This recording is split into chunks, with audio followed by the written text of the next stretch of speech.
Bonjour et bienvenue à Carnet de voyage d'un aventurier mal élevé. Aujourd'hui, je vous invite à m'accompagner dans une contrée que je connais bien, et ce pour l'avoir visitée à de nombreuses reprises. Un pays de montagne et de collines verdoyantes, inondé de brumes, de pluie et aussi à l'occasion de vapeurs de scotch. Je parle évidemment là de l'Écosse. Un endroit qui est aussi reconnu pour ses nombreux châteaux en ruine, où chaque forteresse a son histoire tragique, où chaque forteresse possède son propre fantôme. Si ces histoires de châteaux hantés restent avant tout liées au folklore, ou à la limite à une certaine volonté de faire la promotion des attraits touristiques du pays. Il reste qu'au cours des années, certains de ces lieux historiques ont produit des témoignages à tout le moins inquiétants. Le château de Tantalon est justement un de ces sites, et ce sera donc notre prochaine destination. Alors allons-y.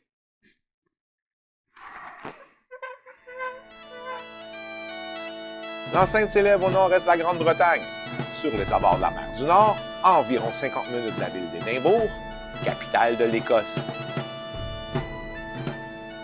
Même à distance, les ruines du site paraissent imposantes, et lorsque l'on s'en approche, on peut se rendre compte que le terrain environnant a gardé les vestiges des anciens ouvrages de défense. La forteresse se compose d'un large mur d'enceinte, dont la cour intérieure est protégée par de hautes falaises donnant sur la mer, ce qui en fait un tracé unique en Écosse.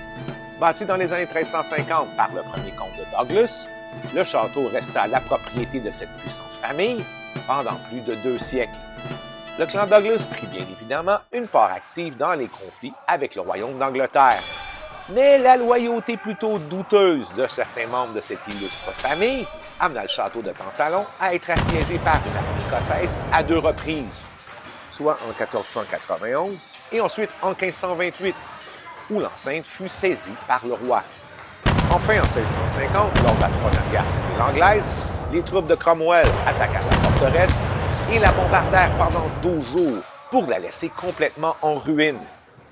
La carrière militaire du château de Tantalon était dès lors définitivement terminée. L'endroit fut laissé à l'abandon jusqu'à ce qu'il soit récupéré par l'État en 1924. Malgré la dévastation du temps et des hommes, on peut toujours voir sur le terrain environnant des vestiges de son prestigieux passé, notamment les restes d'un colombier, un édifice destiné à loger et à élever les pigeons, ce volatile étant très prisé dans la haute gastronomie de la noblesse médiévale. En approchant de l'enceinte, on peut remarquer les restes d'un ouvrage fortifié datant du 17e siècle, surplombant un large fossé, qui aurait assurément été un des derniers ajouts architecturaux mis en place pour améliorer la défense de la forteresse. Enfin, le château nous apparaît dans toute sa splendeur, et on peut remarquer du côté gauche de la courtine les restes de ce qu'on appelait la tour de Douglas, avec au loin Bass Rock, ancien refuge d'ermites, devenu par la suite une prison royale. En arrivant face aux murailles, on peut remarquer les ravages causés par ce siège destructeur de 1650, notamment avec la tour de Douglas, en grande partie détruite, et aussi avec ce qui semble être un trou de boulet d'artillerie contre le corps de garde fortifié qui surplombe le pont-levis. L'étendue des dévastations qui marquent les vieilles pierres démontre l'importance du château de Tantalon, qui fut au cœur de nombreux événements ayant forgé l'histoire de l'Écosse. Mais au-delà de cet aspect historique, l'enceinte est aussi reconnue pour une autre raison. En fait, le château serait hanté.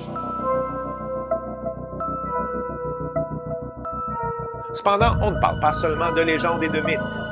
Cette histoire de fantôme est liée à 2 preuves photographiques. La première aurait été prise dans les années 70, à partir d'une photo de famille dont les membres avaient posé sur un balcon. C'est dans une fenêtre à l'étage, juste derrière eux, que l'on peut apercevoir une forme étrange, revêtue de ce qui semble être des vêtements d'une autre époque. Mais j'avoue que le cliché n'est pas tout à fait convaincant. Cependant, 30 ans plus tard, soit en 2008, une photo prise du rez-de-chaussée nous montre une silhouette apparaissant dans la même fenêtre. Cette fois, les détails sont plus clairs. Et on peut remarquer certaines particularités du costume, soit un col de lingerie qui s'appelle une fraise et qui date de la mode vestimentaire du 16e siècle. Pour ce qui est de la validité de la photo, il n'y aurait eu aucun guide costumé dans le château à l'époque où elle fut prise, et des experts auraient confirmé son authenticité.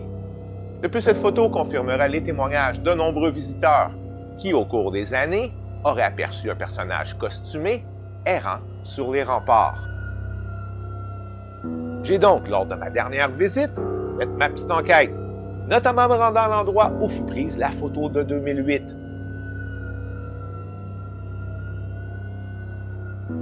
Pour ensuite me rendre au balcon, soit l'emplacement de celle des années 70. Enfin, j'ai monté directement à cette fenêtre où aurait été aperçu le dit fantôme. Mais ce dernier n'a pas daigné se présenter à ma modeste personne. En désespoir de cause, je me suis fait une raison. Et j'ai terminé ma visite en explorant les étages supérieurs de ce château plutôt impressionnant. J'ai pu me tenir sur les restes de la fameuse tour, vestige du pouvoir passé du clan Douglas. Et j'ai aussi admiré un vieux canon que j'aurais bien aimé ramener à la maison. Mais le moment le plus inoubliable reste cette promenade que j'ai pu faire dans les hauteurs des ruines, ce qui m'a permis d'avoir une vue imprenable sur le paysage environnant. Alors, si jamais vous passez près d'Édimbourg, sachez que le château de Tantalon en vaut le détour et vous devez absolument le mettre sur votre itinéraire. Par contre, lors de la visite de ces ruines, n'oubliez pas de rester sur vos gardes, car vous êtes en Écosse.